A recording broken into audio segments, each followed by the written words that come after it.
민수기 라바 제17편 하나님이 나의 기업이라. 안녕하세요. 고대의 지혜가 살아 숨쉬는 광야의 식탁에 오신 여러분을 환영합니다. 샬롬. 오늘의 주제는 하나님이 나의 기업이라입니다.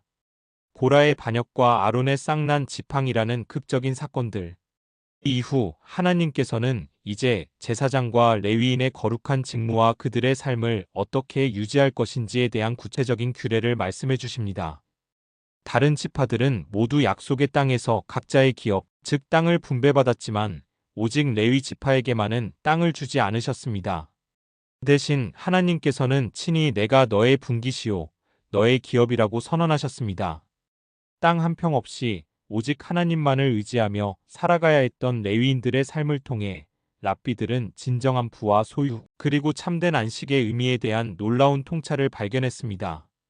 먼저 오늘 지혜의 바탕이 될 하나님의 말씀을 듣겠습니다. 성경 민수기 18장 20절 말씀입니다. 주님께서 아론에게 말씀하셨다. 너는 그들의 땅에서는 유산을 받을 수 없다. 그들과 더불어 차지할 몫이 너에게는 없다. 이스라엘 자손 가운데서 내가 받을 분깃과 유산은 바로 나다. 아멘. 하나님의 말씀입니다. 제사장과 레위인의 첫 번째 임무는 성소의 죄를 담당하는 것이었습니다.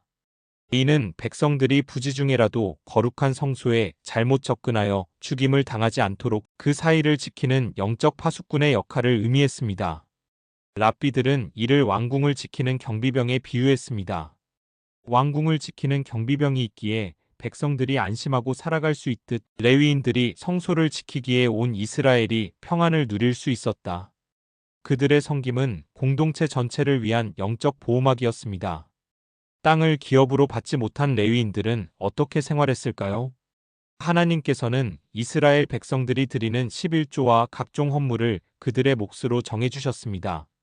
랍비들은 이것이 하나님의 식탁에서 직접 받아먹는 것이라고 표현했습니다.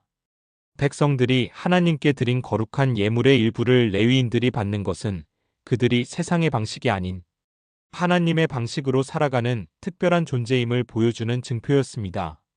그런데 놀랍게도 백성들에게서 11조를 받은 레위인들은 그 받은 것에서 다시 11조를 떼어 제사장 아론에게 드려야 했습니다. 랍비들은 이 11조의 11조 규례를 통해 중요한 영적 원리를 가르쳤습니다. 랍비 시므온은 말했습니다. 아무리 많이 받은 자라 할지라도 그 역시 자신이 받은 것이 자신의 것이 아님을 기억하고 다시 드려야 할 의무가 있다. 이는 영적인 계층에 상관없이 모든 사람이 하나님 앞에서는 선물을 받는 자이자 동시에 드리는 자임을 보여줍니다. 감사의 연쇄 반응이 공동체 전체에 흐르도록 하는 하나님의 지혜였습니다. 이 말씀은 레위 지파에게 주어진 가장 큰 축복이었습니다.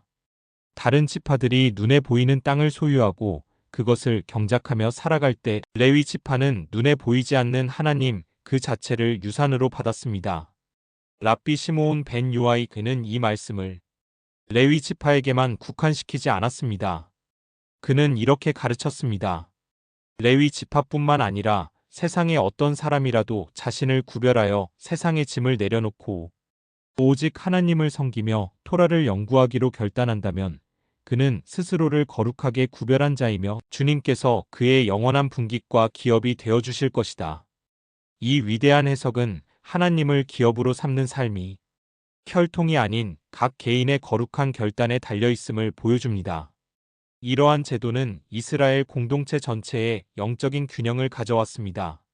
아홉 지파반은 요단강 동편과 서편에서 열심히 땅을 경작하여 물질적인 풍요를 생산했고 레위 지파는 그들의 헌신을 바탕으로 성소에서 온전히 기도하고 말씀을 가르치며 영적인 풍요를 생산했습니다. 이 두 그룹은 서로를 의지하며 하나의 거룩한 공동체를 이루었습니다.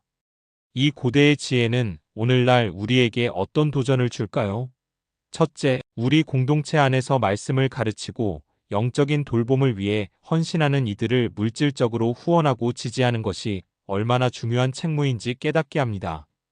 둘째, 하나님이 나의 기업이라는 고백이 우리 삶의 가장 큰 부요함이자 안정감임을 배우게 됩니다.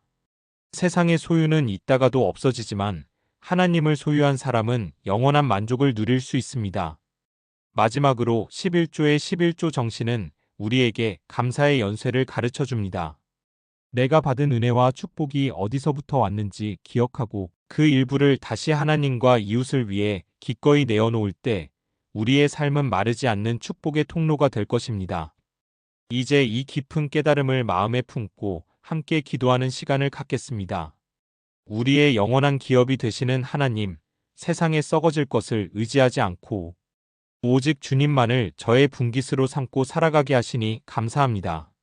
저희에게 허락하신 모든 것이 주님의 것임을 인정하며 기쁨으로 주님의 나라와 이웃을 위해 나누는 선한 청지기가 되게 하옵소서.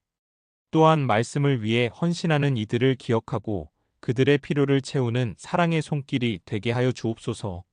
저희의 모든 것이 되시는 예수 그리스도의 이름으로 기도드립니다. 아멘. 사랑하는 여러분, 이번 한 주간 세상의 소유가 아닌 하나님, 자신을 가장 큰 기업과 기쁨으로 삼고 살아가는 복된 삶이 되시기를 축복합니다. 여러분의 삶이 받은 은혜를 흘려보내는 축복의 통로가 되기를 간절히 소원합니다. 다음 시간에는 붉은 암송아지의 신비로운 규례에 담긴 비밀을 다루는 민수기 라바 18편으로 여정을 이어가겠습니다. 광야의 식탁 오늘 순서는 여기서 모두 마치겠습니다. 샬롬.